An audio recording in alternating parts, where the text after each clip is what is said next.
One of the big secrets to riding through the fall is layers. In this video, I'm going to do a deep dive into the importance of layers and also my layering strategy. Welcome back, Pathless Pedalers. Fall is probably my favorite season of the year, and layering is how I stay warm and comfortable while riding through all those shifting micro temperatures that you get with fall. So let's start by talking about the concept of layering. If you're not familiar with the concept of layering, it's basically about strategically adding extra pieces of clothing so that you can keep yourself warm and insulated. The reason that layering works is because in between each of those layers, you are trapping a pocket of air. Your body warms up that air and the air keeps you warm. This is really important to know because what you don't want to do with layering is pile on a bunch of really tight pieces, which will actually constrict your blood flow and make you colder. You also don't want to just rely on one big heavy sweater because when you get too hot in that, you have nothing underneath to fall back on. So over the years, I have amassed quite a collection of base layers. And like I have said in other videos, I much prefer natural fibers. So most of my base layers are wool or some kind of wool blend. So here's a nice crew neck wool blend base layer from Ridge Merino. Has, I don't know if you can even see these, but hidden thumb loops, which are a nice little feature. And here's one that I've talked about before from the brand Duckworth. And both of these are really nice first pieces.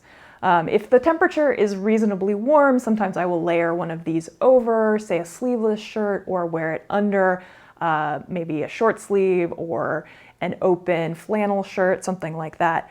But when the temperatures start to really cool off, I will start with one of these and then add onto it. So this shirt is probably one of my favorite pieces.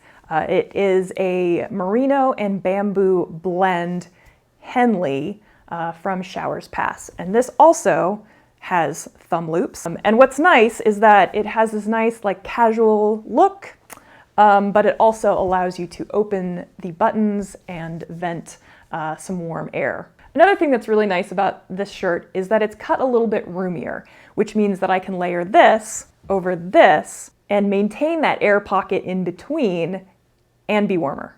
So base layers are great if the temperatures are in, say, the 60s, but when it starts dropping below that into the 50s, even the 40s, that's when I start bringing out the sweaters. So something like this Patagonia fleece is really an excellent layer, or this kettle hoodie.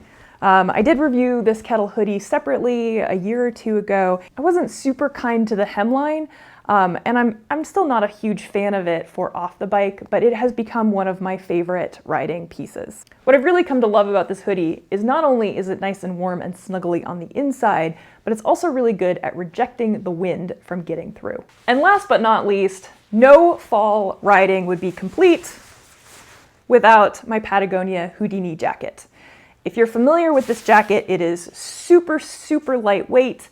It packs away into a breast pocket to almost nothing. It is not waterproof, but it is designed to keep the wind out. And so for those fall rides where it's a little bit cold at the beginning, or you know you're gonna have a descent somewhere and you're gonna need that wind layer, this is indispensable for me.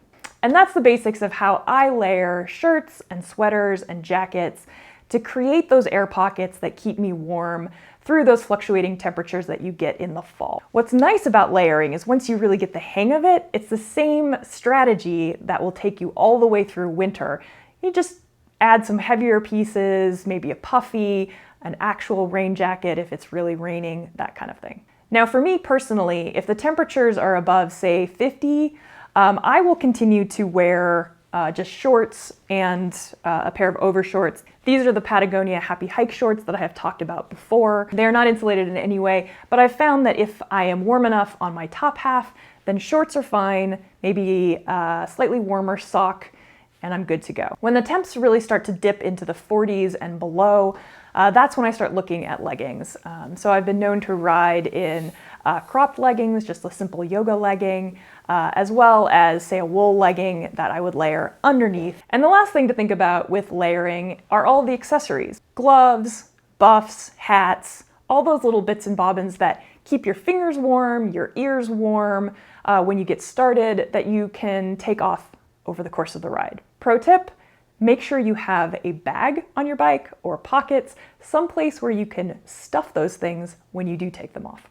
So that's a quick look at how I layer for fall. If you have any questions, leave those in the comments below. We'll put some notes in the description about some of these specific pieces in case you want to take a look at those. And as always, keep the supple side down.